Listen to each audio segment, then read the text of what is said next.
السلام علیکم ورحمۃ اللہ وبرکاتہ۔ لاکھوں کروڑوں درود و سلام آقا دو عالم حضرت محمد مصطفیٰ صلی اللہ علیہ وآلہ وسلم اور ان کے آل پر۔ اچھا، جب یہ جنگ سٹارٹ ہوئی، انڈیا نے ایک ڈرامہ رچا کے پہلگام والا اور پاکستان کے اوپر اٹیک کیا، تو اس وقت جو امریکہ کا جو رول تھا، امریکہ کی طرف سے پراپر طور پہ یہ بیان آ رہا تھا، چاہے ان کا نائب صدر ہو، چاہے ان کا وزیر خارجہ ہو، ان کی طرف سے، یا ان کا فارن آفس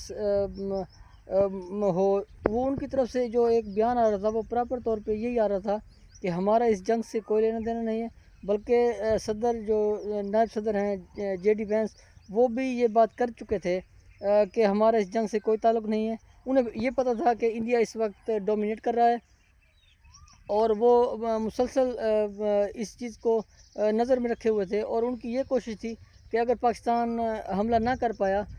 تو انڈیا کو وہ پھر نہیں روکیں گے، اور یہ سلسلہ چلتا رہے گا۔ جیسے ہی پاکستان نے اٹیک کیا، اور ان کی 26 ایئر بیسز اور اس سے زیادہ کافی جو ان کا میزائل سسٹم ہے وہ تباہ کیا، اور پھر وہ جو ان کے ڈیپو تھے وہ تباہ کیے، تو پھر ایک دم سے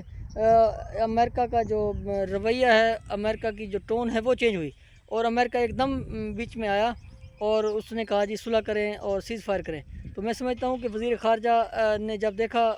وہاں پہ امریکہ کے اندر اس کے پاس رپورٹیں گئی کہ اس وقت انڈیا کے اندر بہت بری حالت ہے، اور لوگ مر رہے ہیں، اور ان کی ایئر بیسز تباہ ہو رہی ہیں، وہاں پہ طیارے تباہ ہو رہے ہیں، اور پاکستان اندر گھس گیا ہے،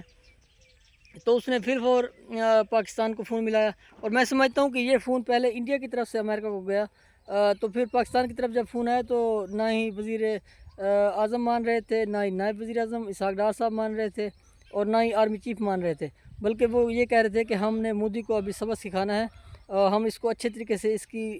طبیعت بنا کے پھر صلح کر لیں گے۔ لیکن امریکہ کے جو وزیر خارجہ ہے وہ بار بار اس نے انٹرفیئر کیا، اور اس نے انڈیا کو بچانا تھا، ظاہری بات ہے، کیونکہ جو انڈیا ہے وہ اسرائیل، فرانس، رشیا اور امریکہ کا ایک سمجھ لیں کہ ایک بغل بچہ ہے۔ انہوں نے یہ تیار کیا ہوا ہے، خاص کر امریکہ نے یہ تیار کیا ہوا ہے چائنا کے لیے، تو چائنا کے لیے انہوں نے اس لیے تیار کیا ہوا ہے کہ چائنا کو سپر پاور نہیں بننے دینا، تو وہ اس کو چیک کر رہے تھے کہ یہ پاکستان کو پہلے قابو کرے اور پھر یہ چائنا کی طرف جائے، تو وہ اس کو چودھری بنانا چاہ رہے تھے، لیکن بدقسمتی سے ان کا جو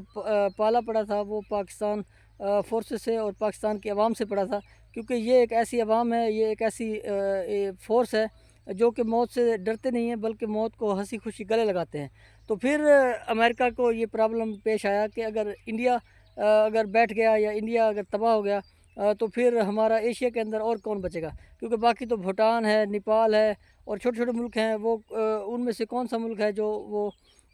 چائنا کے اگینسٹ کھڑا کر سکیں۔ تو یہی وہ ملک ہے جس کو وہ چودھری بنانا چاہ رہے تھے، اور چودھری کی جب پٹائی شروع ہوئی تو پھر پوری دنیا نے دیکھا، اور پھر امریکہ کے لیے عذاب بن گیا، تو امریکہ نے پھر ڈونلڈ ٹرمپ کو بھی انوالو کیا، اور ڈونلڈ ٹرمپ کے ذریعے سے اس چیز کا پھر ٹویٹ کروایا کہ دونوں ملکوں کی ہم صلح کروا رہے ہیں، سیز فائر کروا رہے ہیں۔ تو یہ امریکہ کے لیے بہت ضروری تھا، کیونکہ امریکہ کا یہ بغل بچہ ہے، اور امریکہ کبھی بھی نہیں چاہتا، کیونکہ انڈیا کی ایک بہت بڑی مارکیٹ ہے، وہ اسلحہ لیتا ہے، وہ رشیا سے، فرانس سے، اسرائیل سے، اور اب امریکہ بھی اس میں کود پڑا ہے، کیونکہ امریکہ کے ویسے بھی اس کے ساتھ کافی گہرے مراسم ہیں، اور شروع سے ہی وہ ان کے ساتھ ہی تھا، انڈیا کے ساتھ ہی، لیکن وہ ظاہر یہ کر رہا تھا کہ ہم کسی کی طرف نہیں ہیں، لیکن اس کا جو وہ جو ان کے انڈیا کے پلڑے کی طرف ہی تھے، تو جیسے انہوں نے دیکھا کہ مار پڑ رہی ہے، تو پھر فی الفور انہوں نے انٹرفیئر کیا، اور انہوں نے اس معاملے کو ختم کرانے کے لیے رول پلے کیا کہ اس معاملے کو روکا جائے، کیونکہ اگر نہ رکتا اور پاکستان 4 سے 5 گھنٹے اور لگا دیتا، تو میں سمجھتا ہوں کہ وہ جو باقی شہر بچتے تھے، جو ان کی ایئر بیسز بچتی تھی، وہ بھی ختم ہو جانی تھی۔ تو لہٰذا جو امریکہ ہے وہ اس طرح سے گیم کرتا ہے تاکہ اگر حملہ کرتا رہتا، اگر انڈیا پاکستان کو ڈومینیٹ کرتا رہتا، تو اس نے کبھی بھی